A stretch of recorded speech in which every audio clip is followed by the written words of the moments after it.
Before we can understand those big, complex stories that data tells us, we have to get to know the individual characters first. And that's exactly what we're going to do today. We're going to meet our data one single variable at a time. So what can just one column of data really tell you? It seems so simple, right? But this is one of the most important questions in all of data analysis. And the answer? Turns out, it can tell you a whole lot more than you might think. So there's a name for this, of course. It's called univariate visualization. Let's just break that down real quick. Uni, that means one. And variate just means variable. See? It's the first, most essential step you take on any data journey, just looking at one thing all by itself. I like to think of it like this. It's like you're getting to know a character in a great novel before the main plot really kicks off. You have to understand their personality, their quirks, their background. That's how you'll understand how they're going to interact with everyone else later. Well, data is exactly the same way. Okay, first up, let's talk about number data. You'll often hear this called continuous variables. Basically, it's anything you can measure, things like age, height, a lab value, or temperature. These numbers tell their own unique stories, especially when it comes to their distribution and range. One of the absolute best tools for understanding your numerical data is the histogram. It's such a simple but powerful chart. All it does is group your numbers into different ranges, or bins, and then it just shows you how many of your data points fall into each of those bins. It's all about seeing the frequency. Just a quick glance at a histogram, and you can start to see the personality of your variable. You get the overall shape. Is it nice and symmetrical, or is it kind of skewed with a long tail on one side? That tells you if you have extreme values. You can see where most of the values are clustered and just how spread out everything is. And here's a little pro tip. If you see that classic symmetrical bell shape, that suggests a normal distribution, which is a really key concept for a lot of powerful statistical tests later on. All right, next up is another powerhouse for numerical data, the box plots. Look, if a histogram is like a detailed portrait of your data, then a box plot is the perfect, concise summary. It just packs an incredible amount of information into a tiny little space. The real magic of a box plot is that it gives you what's called the 5-number summary all at once.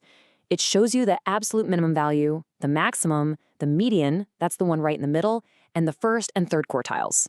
That box in the middle, that represents the middle 50% of all your data. It's an amazing way to see your data spread, and it's especially brilliant for spotting potential outliers.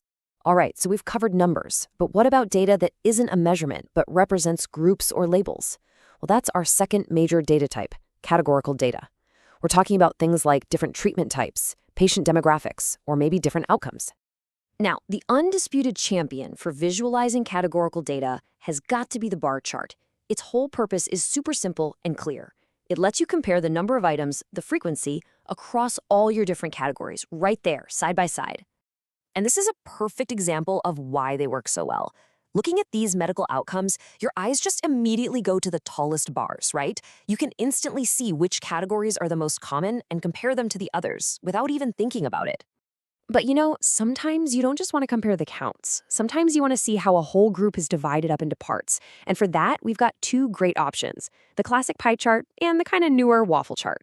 What's so cool here is seeing these two charts right next to each other, showing the exact same data.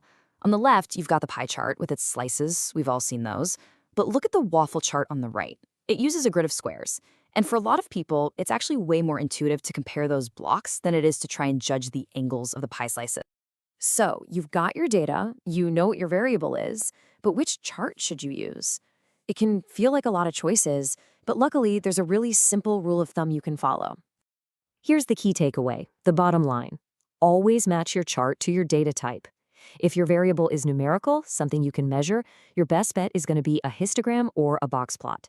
And if it's categorical, a group or a label, then you should reach for a bar plot or maybe a pie chart. It's really that straightforward. Okay, let's wrap this up by coming back to our main idea. Why is this first, simple step of looking at just one variable probably the single most important thing you'll do on your entire data journey? It all really boils down to this. You simply cannot find meaningful relationships between variables until you truly understand each one on its own. It's the foundation. Everything else you discover is going to be built on top of it. And hey, this isn't just some philosophical point. It's incredibly practical. This is your critical prep work. It's how you spot weird outliers, how you understand the shape of your data, and how you do that essential data cleaning. Getting this part right prevents massive mistakes down the road when you start building more complicated models. So now you've got the tools. You know how to meet the characters in your data, how to understand their individual stories before the grand plot unfolds. The only real question left is, what story is your data waiting for you to uncover?